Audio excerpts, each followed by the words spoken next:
So I've had the Sony 28-70 kit lens. It came with my camera when I bought it a couple of years ago, but I never really used it until recently, and I've actually come to like it. So in this video, I'm going to show my impressions along with a couple dozen sample photos that I've taken, so you can judge for yourself. So let's get right into it. So kit lenses have never exactly been the most nicely built of lenses. This one is made, I think, mostly of plastic.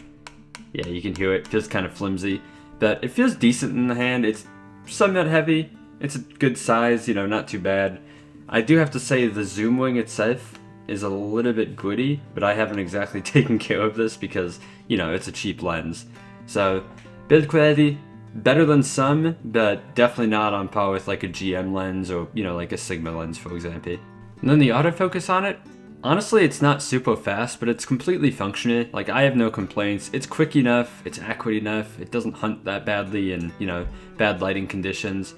It's pretty much on par with any other, like, cheap lens that you might buy these days. So, obviously, again, not on par with, like, a GM lens or anything from, like, Sigma or Tamron, for example, but it definitely does the job. And now let's talk about image quality. I'll be flashing some samples up on the screen here so you can kind of judge them for yourself.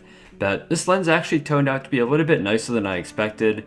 It's not incredible, but for a kit lens, I honestly can't complain. On the wider end of the spectrum, at like, you know, 28mm, we see pretty good center sharpness, but there is, you know, definitely a little bit of noticeable softness around the edges of the frame. That's fixed a little bit by stopping down, but even at like f11, you do get just a little bit of mushiness near the very edge. I'll zoom in on some samples here for you.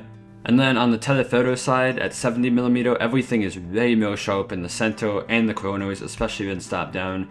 Honestly, this thing looks pretty incredible at 70mm. And then as far as bokeh goes, bokeh doesn't look that great. You know, you're looking at an f5.6 aperture on the telephoto end, so you can't really expect too much, but it still looks, you know, decent. And then moving on, so distortion is somewhat noticeable depending on which part of the zoom range you're in, but it's easily fixed in post-processing, so doesn't really matter to me. Chromatic aberrations, honestly, I found pretty much nothing, even shooting into like, you know, branches against the sunlit sky or like shiny metal on a bright day.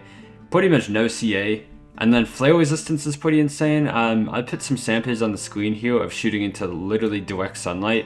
There's no ghosting, no loss of contrast. It's actually pretty impressive. So if you didn't just get this lens with your camera and you're actually considering buying it, would I recommend it?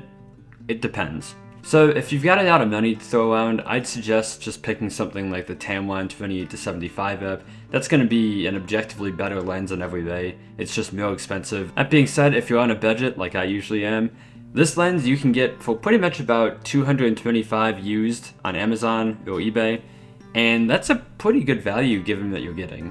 Like, it's not the sharpest lens, it's not the nicest lens, but it provides a great versatile focal range with decent pictures and fast AF for a super cheap price. So if you're interested in picking it up for yourself, I'll leave a link down below. It's an affiliate link, of course, so I get a tiny commission, so thank you. And that sums it up, guys. If you like this video, drop a like, subscribe, and if you have any questions about this lens, feel free to drop a comment and I'll do my best to answer you. Thanks for watching.